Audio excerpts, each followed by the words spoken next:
La majorité des tableaux commencent par une information sur le contenu du tableau ou le contenu de chaque colonne.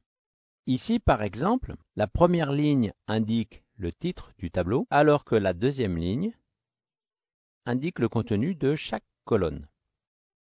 Cet ensemble constitue l'entête du tableau. Après celui-ci, on trouve les lignes de corps qui reproduisent les données qui doivent apparaître dans le tableau. En bas du tableau, ce signe plus indique que la totalité du tableau n'est pas affichée. Je vais donc effectuer le placement de la suite du tableau sur la page suivante. Par glissement, je dessine le bloc qui montre maintenant la suite du tableau. Mais ici, je constate que je n'ai plus les informations concernant le tableau. Ce qui veut dire que le lecteur sera obligé de retourner sur la page précédente s'il a besoin de les voir.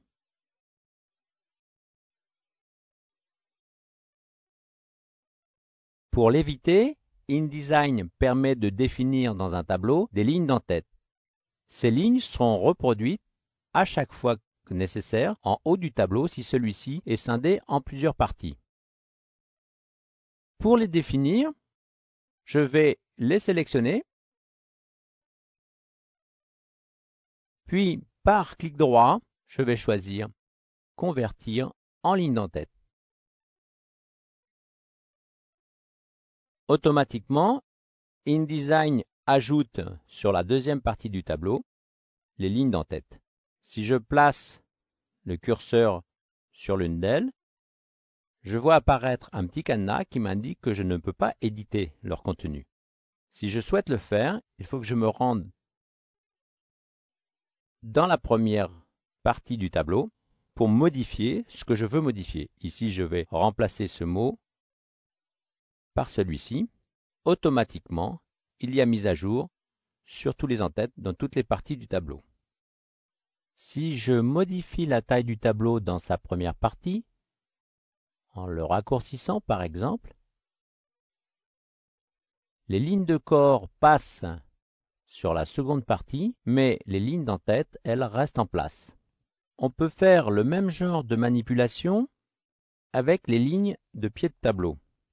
Ce type de ligne peut contenir, comme c'est le cas ici, des informations de copyright que l'on veut faire apparaître en bas de chaque partie du tableau.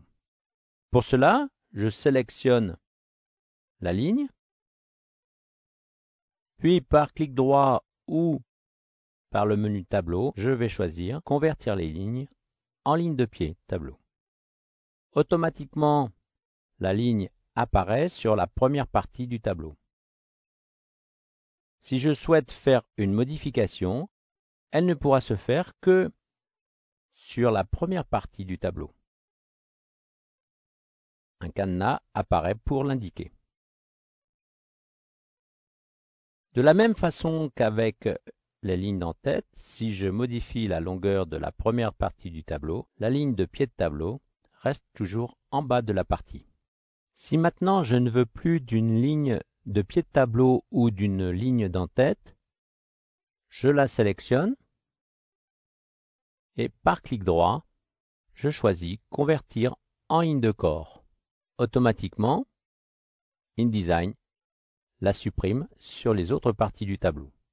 Nous venons de voir que dans InDesign CS3, l'utilisation des lignes d'entête et des lignes de pied de tableau permet de faciliter la gestion des tableaux répartis sur plusieurs pages.